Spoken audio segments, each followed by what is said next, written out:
Picture चालू करो बे। वास्तव में भारतीय जनता पार्टी दूसरी पार्टियों से अलग क्यों है? आज नरेंद्र मोदी ने उसकी मिसाल कायम की। अच्छा, अब जरा देखिए, जो अपने 98 साल के कार्यकर्ता के आगे नतमस्तक हो जाए, जो साष्टांग प्रणाम करे बंगाल के जनता के लोगों का, कहां ऐसा देखने को मिलता है राजकुमार भाटी जी? यहाँ मीडिया के लोग बहुत अच्छे हैं। इतने बड़े नेता नरेंद्र मोदी, देश नहीं विदेशों में भी इतने लोकप्रिय नेता, लेकिन जब वो इस तरह का जेस्चर दिखाते हैं, अरे चाटना है चाटिए, जितना चाटना है चाट चाट के लाल कर दीजिए, तो उनके कार्यकर्ताओं में उत्साह आना और लड़ने का जज्बा आना लाजमी है, और उसी का आज नतीजा है इतना बड़ा शक्ति प्रदर्शन और इतनी बड़ी तस्वीर। अभी पता चलेगा कि ये खाली दिखावे के लिए किया गया है, खाली प्रतीकात्मक रूप से किया गया है, या हमारे प्रधानमंत्री इतने ही उदार है, सबका इतना ही सम्मान करते हैं। हमने तो वो भी दृश्य देखा था जब गर्दा उड़ेगा भैया। माननीय प्रधानमंत्री जी अडवाणी जी को बाईपास करके आकर निकल गए थे। अडवाणी जी हाथ जोड़ कर नमस्ते कर रहे थे, प्रधानमंत्री जी ने नमस्ते तक का जवाब नहीं दिया था।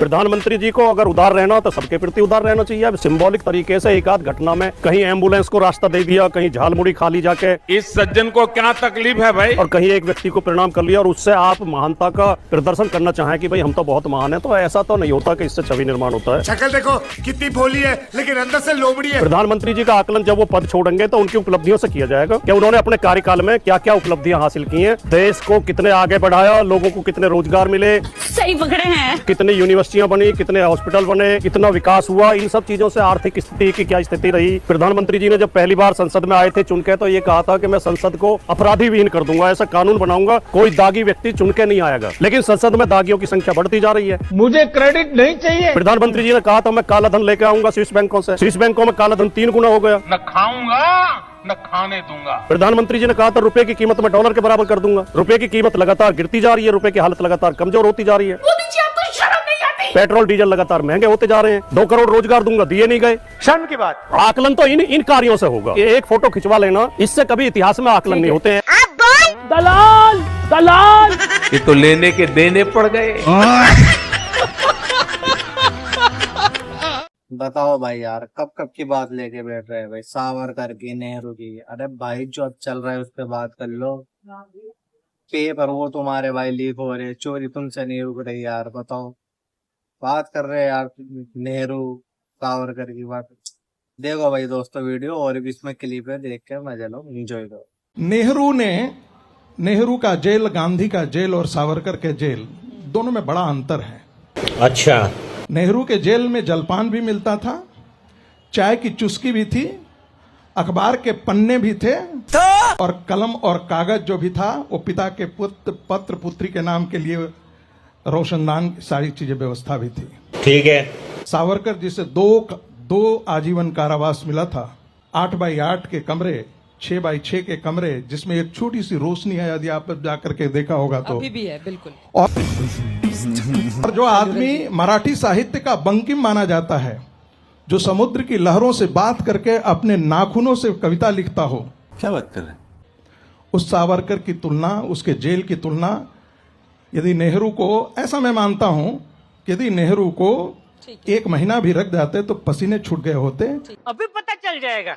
और नेहरू को पता नहीं क्या क्या करना पड़ता, ये और बात है। अभी बता है भाई। हालांकि सवाल सावरकर पे था, गांधी नेहरू पे बात हुई और कहा गया कि सावरकर की जेल में और नेहरू की जेल में फर्क था। सावरकर के चुनाव में और नेहरू के चुनाव में भी फर्क था। सावरकर ने हिंसा चुनी थी, नेहरू ने अहिंसा चुनी थी। ये बड़ी अच्छी बात कही है। दूसरी बात, सावरकर अकेले उस जेल में नहीं थे। जिस समय सावरकर उस जेल में थे, सैकड़ों और लोग उस जेल में थे। बात तो सही है। जिस समय सावरकर उस जेल में थे, बहुत सारे लोग उस जेल में लड़ते हुए शहीद हो चुके थे। इस देश में क्रांतिकारियों ने जब चुना हिंसा का रास्ता, तो फांसी का फंदा हंसते हंसते चुना। क्या बात, ये बात है। तुलना करने के लिए वो नहीं बैठे थे कि उनको कैसी जेल हुई और मुझे कैसी जेल हुई। माफी किसी ने 6 बार नहीं मांगी। गजब बेइज्जती है। 42 में जब पूरा देश आजादी की लड़ाई लड़ रहा था, क्विट इंडिया मूवमेंट चल रहा था, तो सावरकर जी अंग्रेजों की सेना में भर्ती करवा रहे थे।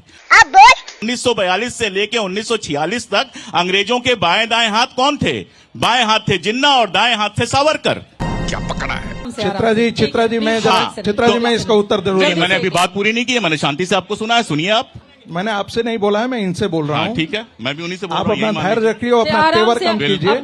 अच्छा, तेवर तो यही रहेगा। तेवर तो कम नहीं होगा। पता है तेवर, सर कोई दिक्कत नहीं है, तेवर तो यही रहेगा।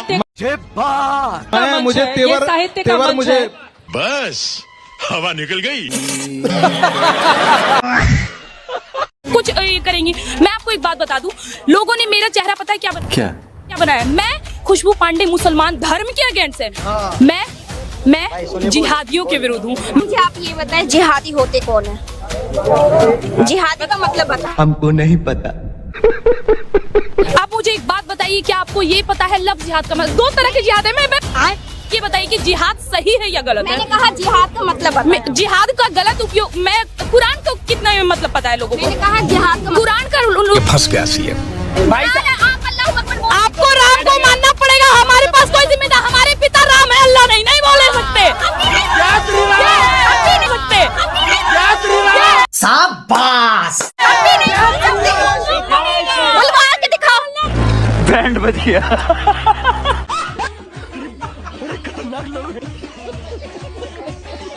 जंतर मंतर पर प्रदर्शन करने के लिए जा रहे हैं, जैसे ही वहां देश विरोधी गतिविधि या कोई भी बात ऐसी बोली गई, वहां हमारे लठ तैयार रहेंगे। रुको जरा, सबर करो।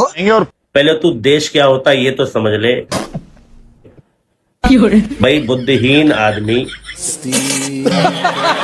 गजब बेइज्जती है।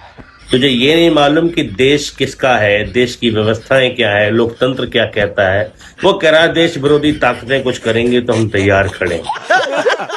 हिंदू रक्षा दल अब भी नहीं समझे हो तो समझ जाओ क्या ये सरकार द्वारा संचालित संघ है, सरकार के संरक्षण में पलने वाला एक गुंडा जिसने समझ गया सब।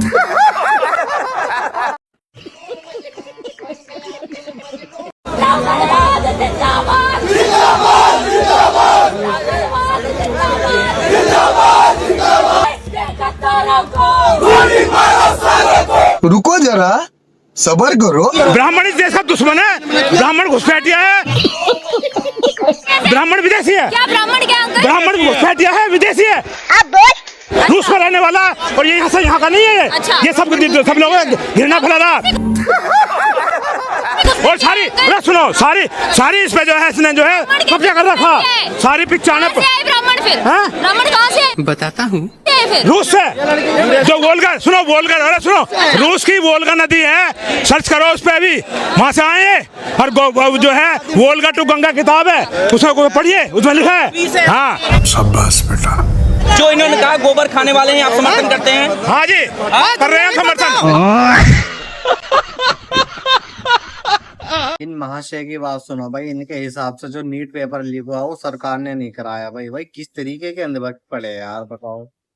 पहली बार नीट का पेपर लीक हुआ, उसके बाद लगभग 12 से 14 स्टूडेंट्स हत्या कर लेते हैं। उसका मुआवजा कौन देगा? उसका मुआवजा सरकार दे। और सुनिए, क्या मुआवजा होगा उसका, बताइए। किसी की जान चलेगी, उसका क्या मुआवजा होगा? अरे सरकारी नौकरी दे, अरे उनको 2 करोड़ का मुआवजा दे। कौन जिम्मेदार उसके लिए है? कौन जिम्मेदार उसके लिए? वो अधिकारी वही जिम्मेदार है। शिक्षा मंत्री नहीं है? बिल्कुल है, शिक्षा मंत्री भी बिल्कुल है। तो उनकी कुर्सी क्यों नहीं जा रही है? उनको हटा क्यों नहीं मोदी जी? क्यों भाई? गलतियां वहाँ तो भ्रष्ट अधिकारी बैठे हैं, उन्होंने किया है। अधिकारी गलती करे हैं बिल्कुल। और कुछ अच्छा होगा तो उसके लिए मोदी जिम्मेवार है, और कुछ गलत होगा उसके लिए अधिकारी जिम्मेवार है। इसने बोला कि अच्छा होगा मोदी जिम्मेदार है, और गलत होगा तो जनता अधिकारी का वो जिम्मेदार है। डिप्रेशन में रहता हूँ हमेशा, अभी मैं डिप्रेशन में हूँ।